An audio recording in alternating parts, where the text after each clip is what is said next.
Welcome to Insights. I'm Eric. Thanks for joining us this morning. We're going to talk about Bitcoin quickly here. We're going to talk about the three time frames, the evolution of the trade, some of the energy build, and what we're seeing, and really what we're also seeing on the internet and social media in terms of what they expect, and be careful following some of that advice. Bitcoin's been up for 15 months and 187% return. It's struggling to stay in composite alignment. The daily trend keeps falling out. It's now down for 3 days, while the secondary and monthly trend are still up. The fact that it continues to fall in and out of alignment, that's a warning. Not that it's about ready to collapse. It just says that the market's in consolidation. What does consolidation look like? I have it right here. Consolidation is really this kind of movement. It's cause building. We've talked about it in terms of the Wyckoff, and you were waiting for the price to jump to the creek. To do that, what cause building it technically looks like is the three time frames have difficulty staying in alignment. This is the daily time frame is red, this is the weekly, and this is the composite or the monthly. And the fact is that the daily keeps falling in and out while uh, the secondary and primary trends are still up. These are still up, but the daily continues to fall in and out of alignment. That's reflective of cause building. It's consolidation. Normally you'd be worried about it, but you, to some degree, but you still have a bullish energy build. So the bulls are still in charge because this bullish energy build, which was up here and is now curling downward, is still minus 29 might look opposing, but 24 is still relatively large. You're going to have to bring this all the way down towards minus 60. So the fact is when you release energy, bullish energies, it usually coincides with some sort of rally.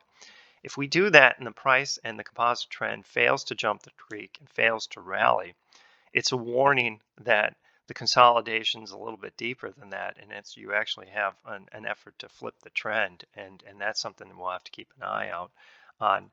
I see it out on the internet right now where people are following things such as Elliott wave, and they're putting in charts, they're putting in lines, arrows like this, and then they have another arrow that comes in and uh, it crashes down like this. Actually, this would probably be a little lower because they're trying to suggest that we've seen the highs.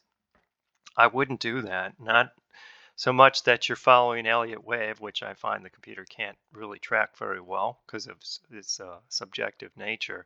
It's nothing personal. If you do it and use it and it works for you, it's great. But I cannot program the computer to do that very well due to the difficulty of establishing repeatability on it. So I've seen this out there, particularly on Bitcoin.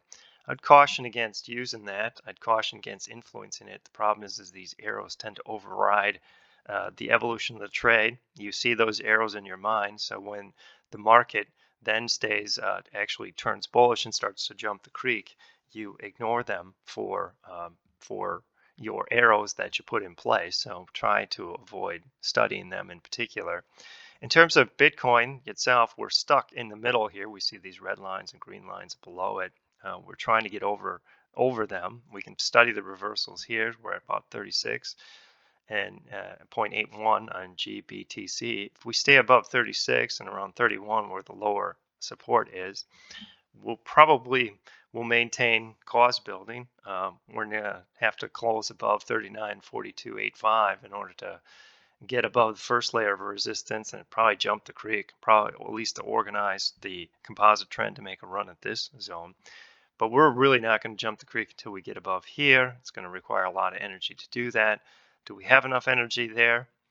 Well, it really depends on how long we stay in cause building and how many times the daily trend, which continues to drop and then comes back up. So how many times does the composite trend align up and then fall out of alignment and align up? The reality is the longer we do that, the more the energy build is going to dissipate, the more likely you are going to move sideways. And then what will happen is a bearish energy build at some point up here will support breaking the ice at some point. So these are realistic possibilities. But for now, the bulls control the trend. We have the secondary and primary trends still are up. We have a bullish energy build, so let's not forget that, regardless of what people are saying on the internet. It won't take much. It won't take much to prove Elliott wave wrong, which because of the way it just can be redrawn on a moment's notice, you can say, well, oh, that's a part of a different wave now. So I'm not pointing it out in particular. I just saw some social media chart that they had of Bitcoin, and they had a couple of arrows. I always say the same thing when I see arrows about implying future price action. Be careful of that. Really follow the energy builds, follow the cycles, and follow price and time cycles more than that. You can follow seasonality as well. Seasonality, we are entering the stronger period for Bitcoin. Doesn't have to apply this time, but it can certainly do that. The fact is we have the bullish energy build still. It's a little on the marginal side because the open interest is so low relative to much more established contracts. It's like 100 times less, the S&P 500. But the fact is it still has open interest, and the way that DI is calculated, it's not particular. It does account for it, but DI is a unitless measure between minus 100 and plus 100. So it is something that, while it does factor in, and I know that the computer recognizes it, and I know how the calculation adjusts the speed of which these numbers move. That's really the importance of all of this. You don't want to place too much weight on a deeper contract than others, but it does have an influence. The other thing I would point out is WA is relatively low. If Bitcoin was going to break down, or if it's ready to jump the creek, it needs to do either one. WA needs to move in a higher, moves from a very low number to near 100 to confirm the breakout. And so far, this is just a quiet market. It's a quiet market that reflects consolidation again more than anything else, and we're waiting for the market to get itself organized. So if you have any questions about what we're talking about here, Bitcoin is really a consolidation type of market. It's cost building. It's having a hard time organizing. But don't confuse that with being bearish. It's the composite trend is not staying organized. It was organized before this. It was one of the reasons why we had a big run and that the primary trend has made a lot of money. Now it's trying to figure out whether or not we're done with that and we make a leg down, or we're done with this and we have to chop a bit before we jump the creek. Jump the creek or break the ices.